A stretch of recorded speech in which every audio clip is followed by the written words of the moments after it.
Let's talk about these sneakers that Yeezy wore, Kanye West, right? So there was these Yeezys that he wore at the 2008 Grammys, and they went for $1.8 million in a private sale. Damn, the shoes he wore? The shoes he wore. He sold them, or what is this?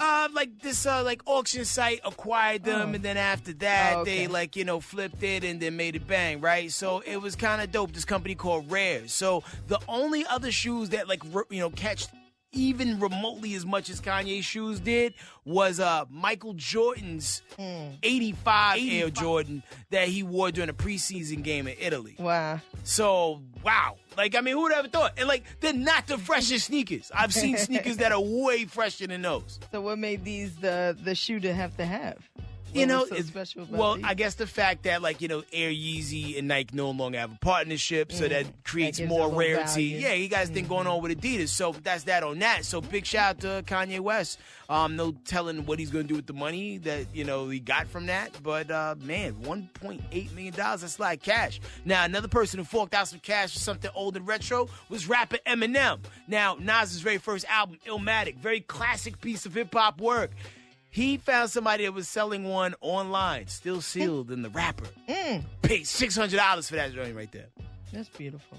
It is beautiful, man. And that's one of those tapes that you do need to have one that's in the plastic. Because that album aged pretty well. I do fall into the small percentage of people who feel like It Was Written was a better album.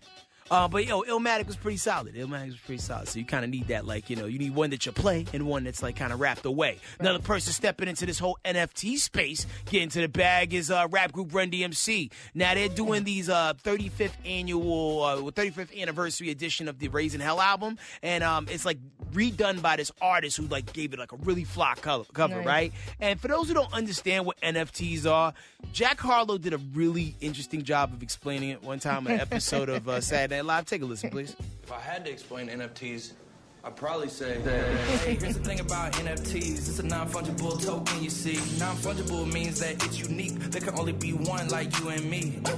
NFTs are insane. Built on a blockchain. That's right. A digital ledger of transactions. It records information on what's happening. When it's minted, you can sell it as art. And this concludes my rapping part. That's pretty much what I would have said, so thank you.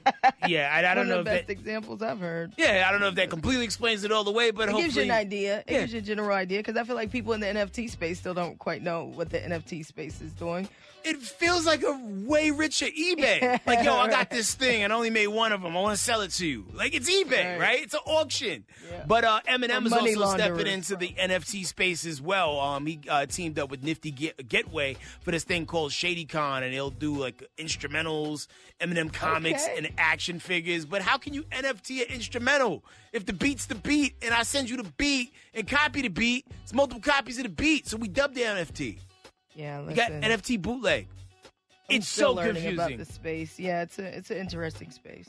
Very, very interesting. I rather, if anything, if you're into it, I would go for the Ethereum, the Bitcoin, the cryptocurrency, because that's how you have to buy it, is with Ethereum, and it's actually had Ethereum gave Ethereum a little bump in value. So you got to tap into Coinbase so you can grab some of those cryptocurrencies and Ethereum. Yeah, keep your eye on that stuff. It's a very volatile market space and place. Yes. So anyway, that's that on that, man. For this other stories I'm following, you know what it is. HEADKRECK. We are the Morning Hustle.